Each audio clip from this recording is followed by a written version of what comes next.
എനിക്ക് ഏറ്റവും ഇഷ്ടമുള്ള ലീഡർ ഇന്ദിരാഗാന്ധി തന്നെയാണ്.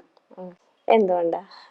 ഒരു വുമൺ ലീഡറാണ് എന്നുള്ളത് കൊണ്ടും, പിന്നെ ഞാൻ ചെറിയ പ്രായത്തിൽ സ്കൂളിൽ പഠിക്കുന്ന കാലത്താണ് ഇന്ദിരാഗാന്ധിയുടെ ഓരോ നടപ്പും എടുപ്പും ഓരോ പ്രവർത്തനവും കണ്ട് വളർന്നിരിക്കുന്നത്. അപ്പോൾ എനിക്ക് കാണുമ്പോൾ തന്നെ ആരെക്കാളും മുന്നിൽ വളരെ ശക്തയായിട്ട് പ്രതികരിക്കാനും പ്രവർത്തിക്കാനും കഴിയുന്ന ഒരു ലേഡി എന്നുള്ള രീതിയിൽ വളരെ ആകർഷിക്കപ്പെട്ട ഒരു പേഴ്സണാണ് ഇന്ദിരാഗാന്ധിയില്. ഓക്കെ.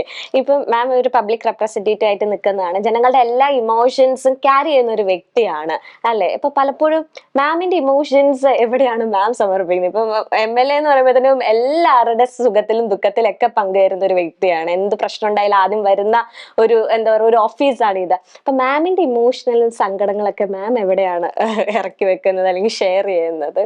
അങ്ങനെ പലപ്പോഴും എനിക്ക് മറ്റുള്ളവരുടെ പല കാര്യങ്ങളും കേൾക്കുമ്പോൾ ഞാൻ അതിനേക്കാൾ എത്രയോ മുകളിലാണെന്ന് തോന്നുന്നത് കൊണ്ട് ആ സങ്കടങ്ങൾ ചിലപ്പോ മാറിപ്പോവാറുണ്ട്. ഓക്കെ. അപ്പൊ അതുകൊണ്ട് ഞാൻ തന്നെ കുറെ കാര്യങ്ങൾ ഞാൻ തന്നെ സോൾവ് ചെയ്തുകൊണ്ടിരിക്കുകയാണ്.